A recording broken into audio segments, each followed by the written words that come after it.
What is up, weather enthusiasts? I'm your host, Pat's Path Predictor. Let's get right into the weather.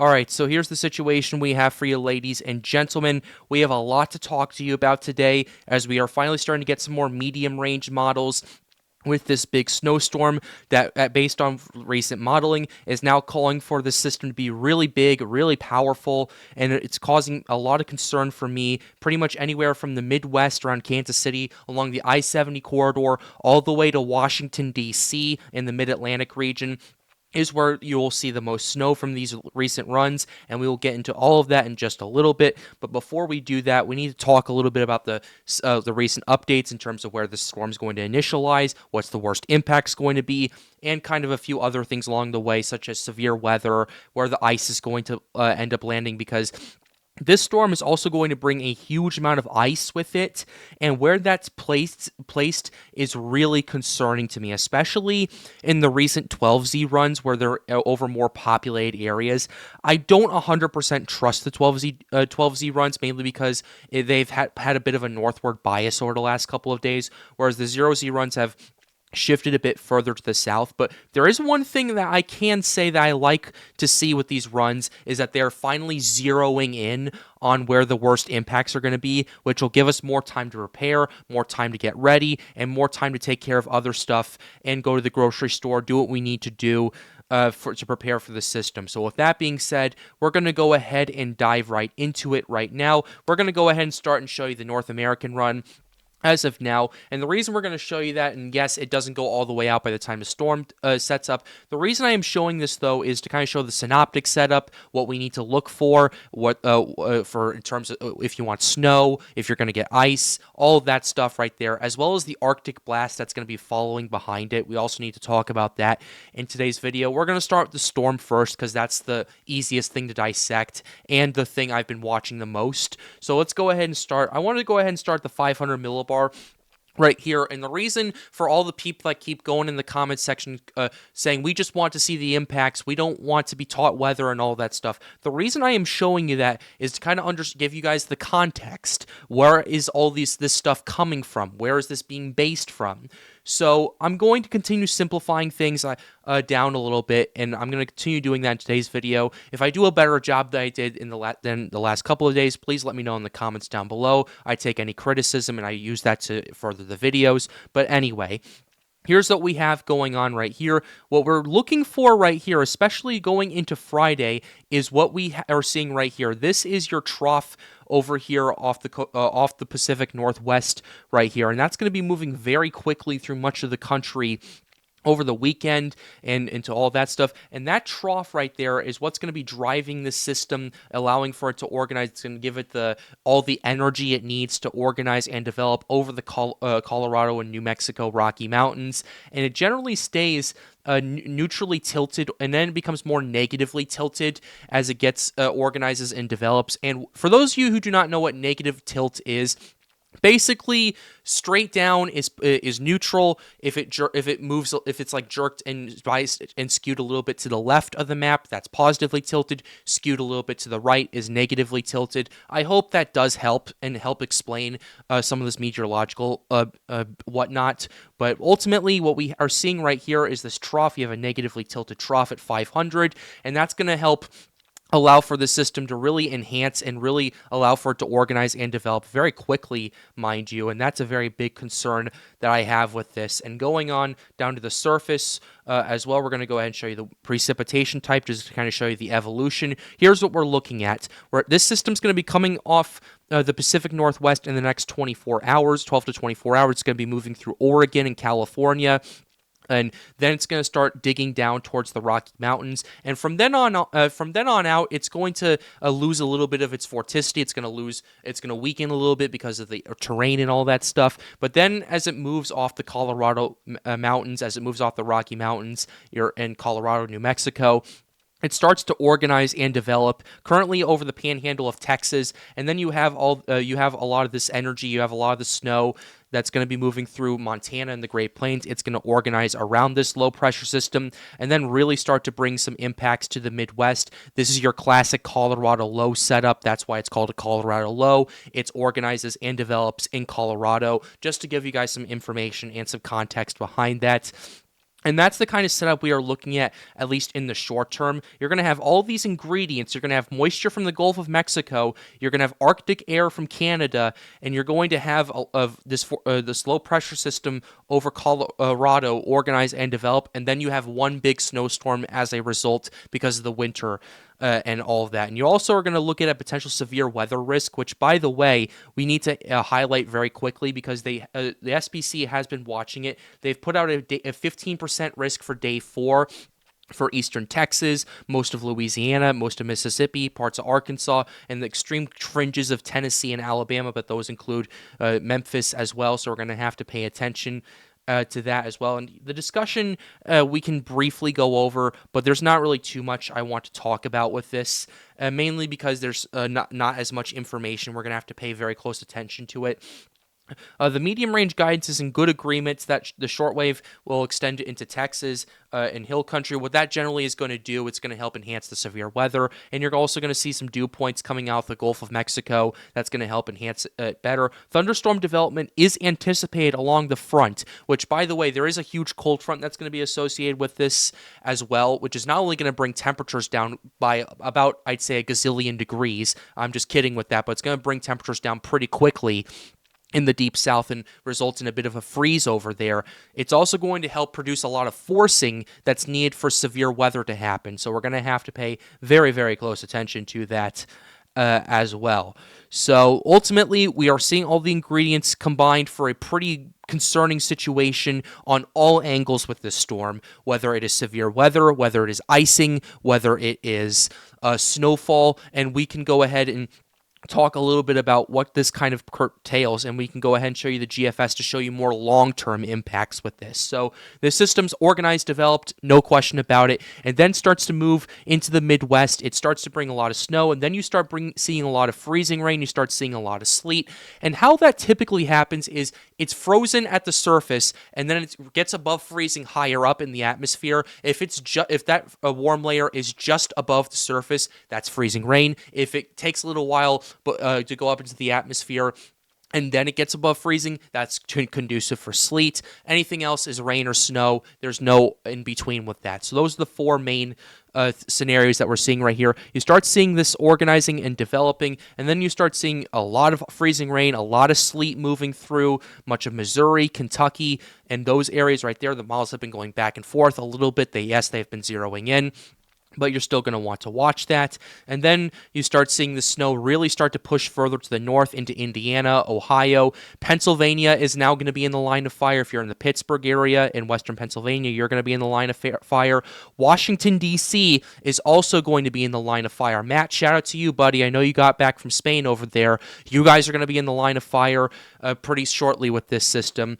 So you might want to get to college pretty before this system hits. So if you want to know more, just call me. I'll let you know. But anyway, yeah, it's going to be going through much of the Mid-Atlantic, Maryland, Delaware, New Jersey, and then it's going to move off the East Coast. And that's the general consensus of what we're seeing. But now we're seeing more concerning trends with ice, with snow, with now a better idea of what's going to be happening in the Mid-Atlantic. So we're going to have to pay attention to all of those factors as well. So that's what we have going on with the general timing of this storm as well. Let's go ahead and start with the snow accumulations right here. And we're going to start with the Midwest. Let's go ahead and show you some of the factors that we're seeing with this. We're going to use 0Z and 12Z runs with these long-range runs because, yes, we're starting to get short-range models with this as well, but they don't go all the way out as of yet, and we're going to have to wait for more data to come in to kind of get a general consensus for what's going to be going on with that. Here's the total snow accumulation from this system right here. This is by Wednesday morning, and we'll go ahead and start with the Midwest, and this is the GMGDPS for the 0Z right here. Generally, what we're going to be noticing with this is, I'm just trying to figure out which parameters I can use to show you this, but generally, We're still looking at well over a foot of snow for much of the Midwest, 12 to 18 inches of snow going from pretty much Kansas City all the way to through Pennsylvania and those areas right there, especially the upper levels and the upper Appalachians of mountains in Pennsylvania could definitely see a lot more snow. I'm well aware there's going to be some lake effect snow before this system in New York, Pennsylvania, potentially Ohio, Michigan, those areas right there. I'm not going to harp too much on those, but if we go ahead and zoom in a little bit to Washington, D.C., these runs are calling for potentially 7, 8, 9 inches of snow, whether you are, depending on where you are in Maryland. If you're in Baltimore, you're looking at 9 to 10 inches of snow.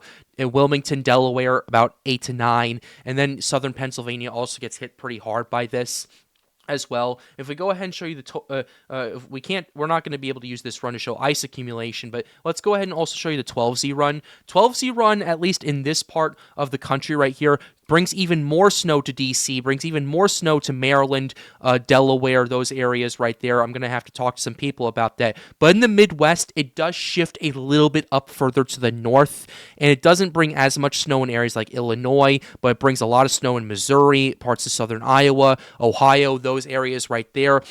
And this is a trend I've been noticing. The 12Z runs generally trend a little bit further up to the north, like not by much, but by about, I'd say, 50 to 70 miles, while the 0Z runs are 50 to 70 miles further to the south. I do like the runs are zeroing in, but I don't necessarily trust the northern runs. The reason I don't is because of the trough setup that I showed you a little bit earlier.